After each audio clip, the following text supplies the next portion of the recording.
James Turner for the untouchable true school sports.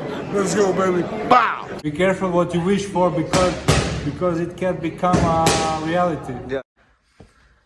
The untouchable True School Sports Empire proudly presents something the boxing game's been missing. Hey, what's going on? It's your boy BT, and I came here to talk some boxing with the thousands of True School Sports subscribers. Now, this is my official post-fight review for Liam Paro versus Richardson Hitchins for the IBF title 140, and the new, that's the result, and the new Richardson Hitchins outclasses and puts on a boxing clinic versus Liam Paro. So let me just say that I was also wrong about this fight. So shout out to Hitchens.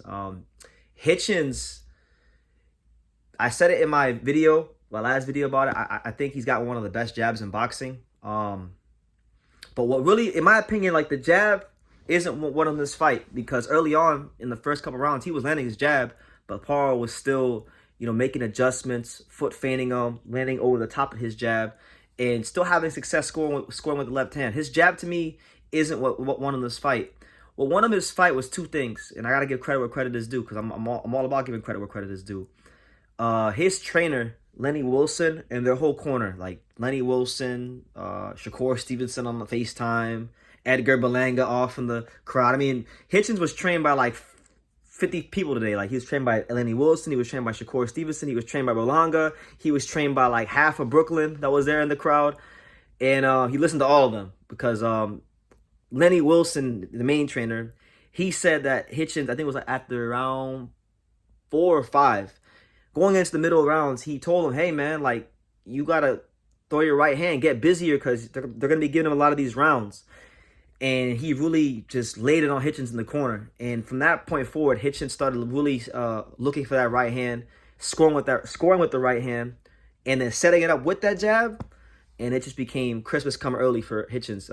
Absolutely outclassed Liam Paro, and he made Liam Paro look like he didn't want to even be in the, didn't even deserve to be in the ring with him. So I'm happy to be wrong about Hitchens. This is the Hitchens that I saw like before Lemos, like when he was fighting Alamo and all these other fights, John Bauza and Zapata. This is the guy that I remember seeing. So maybe now I have to maybe believe him that there was something that happened in the Lemos fight weight wise that made him sluggish and didn't fight as well, because he looked like a different guy. He looked much better in this fight, and it could just be a style thing too. Maybe he just does better against guys that don't maul him, which is why he decided, and it's a great decision now, to not fight Matias, and Paro won, and everything's played out well for him. So great fight for him. I scored it 117-111. I thought Paro won 3 rounds. To the one judge that scored it, what was it, 117-111 for Paro, they missed a great fight, because that was a terrible scorecard. Had they actually went ahead and robbed Hitchens, this would have been my robbery of the year, because this was not even remotely close to being a competitive fight like that. It was early on, I had it, what I have? I had like maybe 3-3 after 6 rounds, but from then on, I mean, Hitchens literally won the, like from round 7 to 12, just sweep, easy fight to score. So Hitchens is the IBF champion. He joins the pantheon of Brooklyn champions like Zab Judah, like Riddick Bowe, like all those guys. Anybody from Brooklyn, like Mike Tyson, all of them. I mean, I'm not saying he's good as good as those guys, but he's now, whenever you name the Brooklyn boxing world champions, you got to put Hitchens' name in there. He did it. So congrats to him.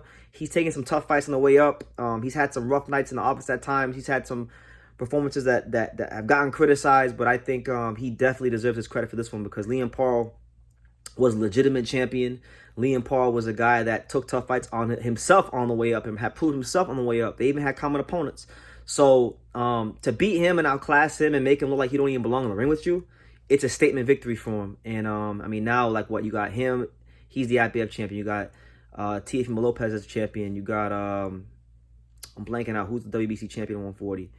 I think Puello might have a belt. I mean, there's so many great fights out there for him. You got Devin Haney as well. So, I mean, Hitchens versus Haney, Hitchens versus Teo, Hitchens versus Cambosos, who I know that Matchroom wanted Paro to win so that they could do the All-Australian fight. I mean, he's got all kinds of options now. And I think, it may not be the most exciting at times. It may not, he's probably not, he's more than likely never going to be a big, massive ticket seller like that. But when Hitchens has that jab going, and then more importantly, and this is what I really want to emphasize, When Hitchens has the straight right hand accurate behind that jab, very, very hard guy to beat. Tough out for anybody at 140. So yeah, I mean, I don't know how much longer he's gonna stay at 140. Maybe he winds up going to 47 because he has the frame to fight at 147. I think like 147 won't be it's not as far as people think with his career, 147. So you know, he's got a great manager. He's got Keith Conley picking the right fights at the right time. I'm sure they're gonna guide him well. But yeah, you know, for Liam Paro, it was a very short-lived title reign. We'll see what happens. You know, I don't criticize fighters for losing a fight. Anyone can lose a fight. We'll see how he bounces back.